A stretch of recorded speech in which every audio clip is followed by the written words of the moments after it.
Hi viewers, இன்னைக்கு morning cooking vlog பார்க்கலாம். இன்னைக்கு மார்னிங் பிரேக்ஃபாஸ்ட் வந்து இட்லி தான் வந்து செய்ய போறேன். இட்லி மாவு கரைச்சி வச்சிடலாம். எப்பவுமே ஹாஃப் அன் ஹவருக்கு முன்னாடியே வந்து இட்லி மாவு கரைச்சி வச்சிருவேன். ஸோ ஃபர்ஸ்ட் ஒர்க்கே வந்து இட்லி மாவு கரைக்கிறது தான் இருக்கும். அதுக்கப்புறம் வந்து மற்ற ஒர்க்கெல்லாம் அப்படியே ஸ்டார்ட் பண்ணிடுவேன். டீ வந்து போடுறதுக்கு முன்னாடியே பால் நல்லா காய வச்சு எடுத்துருவேன்.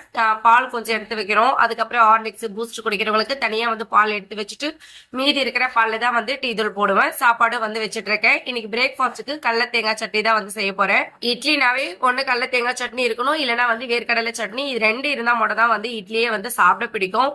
சாம்பாரும் கொஞ்சம் கூட வச்சு சாப்பிடுவோம். இருந்தாலும் வந்து சட்னி கம்பல்சரி இருக்கணும். பச்சை மிளகா, பூண்டு, கொத்தமல்லி, வெங்காயம், அதுக்கப்புறம் கொஞ்சமா தேங்காய், கடலை இது மட்டும் சேர்த்து அரைச்சு எடுத்துடலாம்.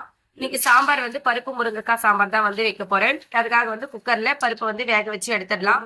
ஒரு 7:30க்குள்ளவே வந்து இட்லி, சட்னி, சாப்பாடு எல்லாமே வந்து ரெடி ஆயிடுச்சு. அதுக்கப்புறம் சாம்பார் மட்டும் பெண்டிங் இருந்துச்சு.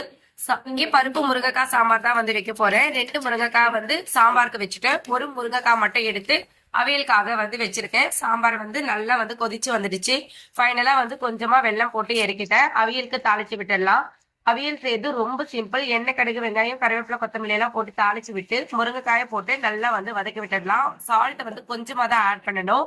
அவியல் செய்யும் போது வந்து நம்ம காய்கறிகள் வந்து நிறைய வந்து உப்பு சேர்ந்துரும். அதனால வந்து ஒரு 1/4 டீஸ்பூன் அளவு உப்பு சேர்த்தா போதும், கரெக்டா இருக்கும். காயெல்லாம் வெந்ததுக்கு அப்புறமா வந்து தேங்காய், பச்சை மிளகாய், சோம்பு, சீரகம் இது மட்டும் அரைச்சி அந்த பேஸ்ட்டை வந்து மிக்ஸ் பண்ணி எடுத்தோம்னா அவியல் வந்து ரெடி ஆயிடும்.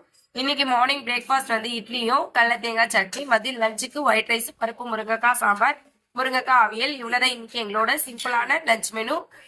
கூட வந்து ஆனியன் சிப்ஸும் வந்து வச்சிருக்கோம். உங்க வீட்டுல என்ன லஞ்சுன்னு சொல்லிட்டு கமெண்ட் பண்ணுங்க.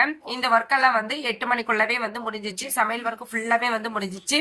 அதுக்கப்புறம் வந்து லஞ்ச் பாக்ஸ் பேக் பண்றது எல்லாமே வந்து பேக் பண்ணிட்டோம். ஒரு 8:15க்குள்ளவே வந்து மேக்சிமம் எல்லா ஒர்க்குமே வந்து முடிஞ்சிடும். உங்க வீட்டுல வந்து எத்தனை மணிக்கு வந்து நீங்க ஒர்க்கை முடிப்பீங்க அப்படின்னு சொல்லிட்டு கமெண்ட் பண்ணுங்க.